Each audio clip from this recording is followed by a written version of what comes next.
So I think that Sullivan, Matt Damon's character, is actually a closet homosexual.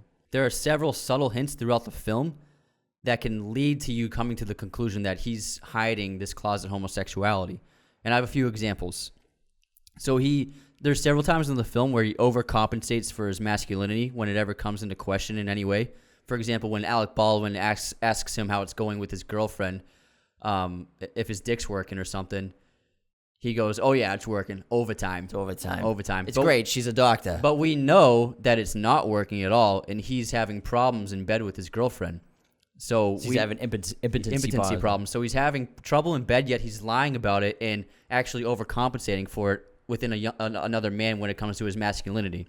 And also, in the porno theater, Costello confronts him with a dildo, and Sullivan kind of freaks out in a little bit because he's being confronted with his true desire and what he really wants in life and what he's hiding from himself. And then there's a scene where it's the cops versus firefighters rugby match, and Sullivan calls the firefighters gay multiple times in a derogatory manner. And then right after that, he's sitting on the bench with what will become his new partner, where he also, out of nowhere, calls the firefighters gay for no reason. It's not even relevant to the situation.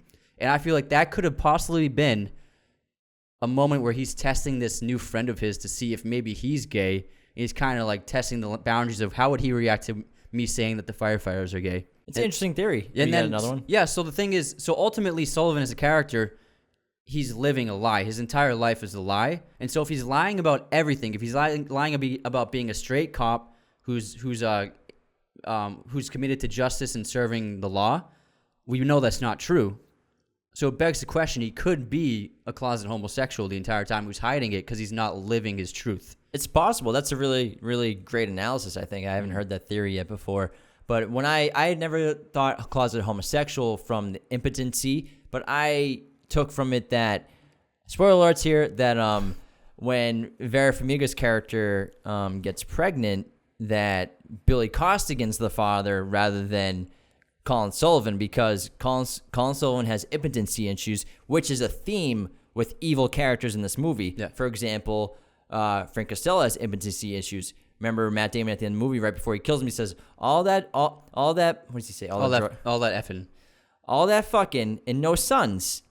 And that means that Frank Costello clearly has impotency issues. So it shows me that Billy Costigan is the father of the baby. And then the reaction of Vera Farmiga's character when she sees Colin Sullivan at the funeral for William Costigan. And he goes, "What about the baby?" Is another final solidification for me that her reaction is, it's got nothing to do with you anymore. You're out of my life. So that's what I get from the impotency with Colin Sullivan and with Costello. A fun fact about Sullivan is that Brad Pitt was originally cast as Sergeant Sullivan in this film because he's actually one of the producers of the film with his production company Plan B, and he dropped out in order to film Babel with Alejandro Inarritu. But he still won the Oscar for Best Picture as a producer, so it worked out for him, both of them. Yeah, I mean, I understand dropping out for that, but I was thinking about that earlier. It would be an interesting movie with Brad Pitt in that role. Well, originally it was Brad Pitt and Tom Cruise as the two leads. Tom Cruise in the Boston crime movie? I feel like he might have been a little too old for that role, though, because DiCaprio's pretty young. I think he's late 20s 2006. when he did this. Well, I mean, Tom does, who knows what he's doing to look this young at 78 years old. But, I mean, I don't know. Riding motorcycles off cliffs and then parachuting. If you saw that clip, you know what we're talking about. It's insane. Look it up. In both the first scene and last scene of this film, Sullivan is holding a bag of groceries. Oh, crap. So I never noticed that. Costello interacts with him in the grocery store and buys him a lot of groceries and gives it to him. And that's his birth into the world of crime. And then in the final scene, when Dingnam kills Sullivan, he's also holding a bag of groceries. So it's kind of like the end of his life with this bookend transition. I never noticed that. Yeah. Good call, man. I like that. Excellent observation. Speaking of Costello, let's move on to Frank Costello, played by Jack Nicholson, who is seriously fantastic in this. One of my favorite Jack Nicholson performances ever. One of the last great performances we've seen from his career, because he basically retired in 2010, but after The Departed, he was only in like 2 or 3 movies. Scorsese originally wanted Al Pacino for Costello, but Pacino turned it down, which was probably for the best. I think Jack took it in a direction that Pacino wouldn't have. With Jack, you can tell he's insane. You know what I mean? For me, it's because Pacino had already played a mob boss iconically. So for me, it wouldn't have been the same. And he's so Italian looking, it doesn't work as an Irish mobster. And even though he does so well in The Irishman, But this ironically. is hands down one of my favorite Jack Nicholson performances, and I think it's his most underrated performance because he wasn't even nominated for anything. He should have been. Costello is loosely based off real-life Irish mob leader James Whitey Bulger, who, if you never heard of him, he's who the movie Black Mass is based on, the one with Johnny Depp. Nicholson's performance is often erratic and, honestly, in my opinion, hysterical at times.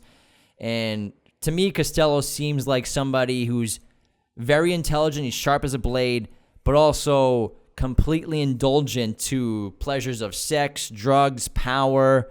And Nicholson gives Costello this like wackiness and this eccentricity that you can't help but love to watch. Like when he's at the table with the hand, he's just got this like zebra pattern robe on. And it's just like he's like seems like he's out of it half the time. He's wearing a leopard print tie. Yeah, half the time he seems out of it or drugged out, and then half the time he seems sharp and intent and focused on what he's doing.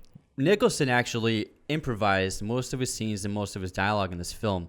And oftentimes he would write scenes with Marty. He would write dialogue in hotel rooms before they shot.